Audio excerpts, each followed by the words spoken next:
अनिशा आली आहे काव्याचा सुखी संसार मोडायला। नमस्कार मित्रांनो, लग्नानंतर होईलच प्रेम मालिकेच्या पुढील भागात आपल्याला पाहायला मिळेल की आता काव्या तिच्या बेस्ट फ्रेंड अनिशाला भेटायला तिच्या घरी आलेली असते। ती तिला सरप्राईज देते, पण अनिशा मात्र काव्याला बघून फार खुश नसते। तर काव्या अनिशाकडे तिची तक्रार करत असते की हल्ली तू माझ्याशी बोलायचीच बंद झालीयस, माझे मेसेजेस पण बघत नाहीयेस, म्हणून मी निघून आले।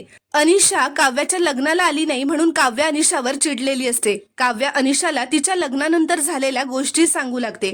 तिने पार्थला कसं स्वयंपाक करायला शिकवलं, पार्थने कसं तिला गाडी चालवायला शिकवली, तिचा संसार किती सुखाचा चाललाय हे सगळं ती अनिशाला शेअर करत असते।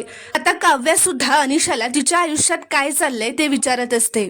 त्यावर अनिशा काव्याला म्हणते, मी IAS ची मेन्स परीक्षा पास झाले काव्या, आणि तुझ्या लग्नाच्या दिवशीच माझा इंटरव्ह्यू होता, पण तुझ्या हे सगळं लक्षात कसं असेल ना? तू तर लग्न करण्यात संसार करण्यात बिझी झालीयस। तुझं कलेक्टर होण्याचं स्वप्न विसरून तू मिसेस काव्या पार्थ देशमुख झालीयस। तर काव्याला तिची बेस्ट फ्रेंड अनिशाच असं म्हणत असते। हे बघून काव्याला खूपच धक्का बसतो आणि तिला खूपच वाईट वाटलेलं असतं आणि काव्याला तिचं कलेक्टर होण्याचं स्वप्न आठवतं। तर मित्रांनो, ही अनिशा काव्याचा सुखी संसार मोडण्यासाठी आलेली असते।